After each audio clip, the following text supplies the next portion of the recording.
Hi, I'm Simon with AppliancePartsPros.com. Today we're going to show you how to repair your appliance. Are you ready?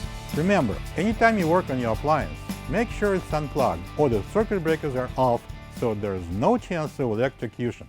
In this video, we'll show you how to replace the lid switch in a Whirlpool washer. It's going to be a very easy repair. Should only take a few minutes to show you how to do it. For this job, we're going to need a Phillips and a flathead screwdrivers, 5/16" nut driver, and a pair of pliers. When you open up the package, you're going to get a new lid switch. The lid switch is a safety device that stops the washer whenever the lid is open to prevent any accidents. If the washer is not running when the lid is closed, the lid switch should be checked and replaced if needed. We need to open the console. It's held in place by the two screws, one in each corner at the back of the console. Using the Phillips screwdriver, take those screws out just a bit more than halfway until the console gets loose. Pull the console forward to disengage it from the cabinet at the bottom and lift it up. Use the flathead screwdriver to lift the tab and disconnect the wire plug. Now we need to detach the cabinet. Using the flathead screwdriver, pry out two retainer clips in the corners. Tilt the cabinet towards you and remove it from the base.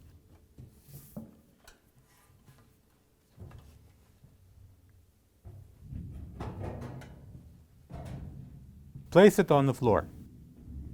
Using the 5/16" nut driver, take out the screw that holds the green ground wire. Take out two Phillips screws that hold the lid switch. Using the flathead screwdriver, push in the locking tabs on the side of the connector plug and then push it in through the cabinet.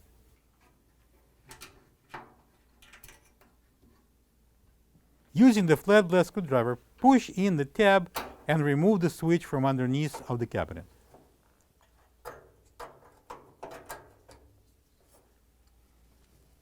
This is the old lid switch next to the new one. If you don't have this part, you can get it from AppliancePartsPros.com. Open the lid.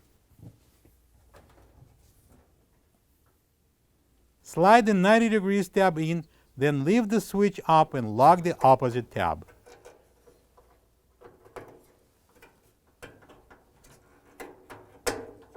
Bend the green wire and insert it into the small cutout on the side of the large cutout. Then push the plug in with a little notch facing forward until it locks. Test it by opening and closing the lid.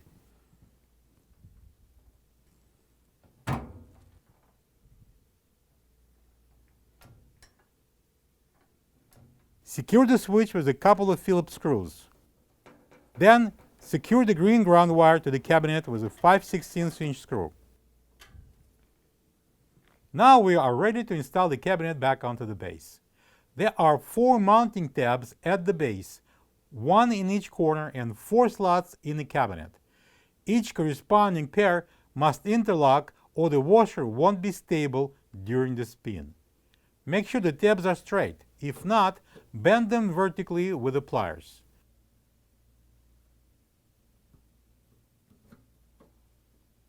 Open the lid, grab the cabinet through the lid with both hands and bring it to the front of the washer. Slide the front edge of the cabinet under the base and lower the cabinet down so all 4 tabs goes into the slots.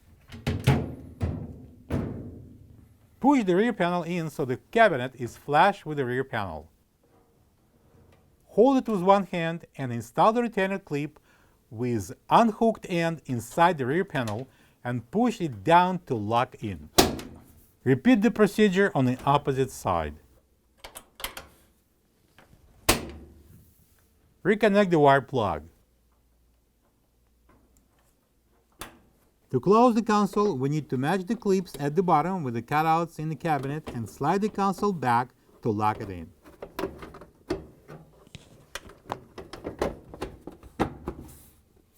Using the Phillips screwdriver, secure the console with the 2 screws at the back of the console. Plug the washer in and make sure it runs good. Thank you for being a part of another successful repair brought to you by AppliancePartsPros.com.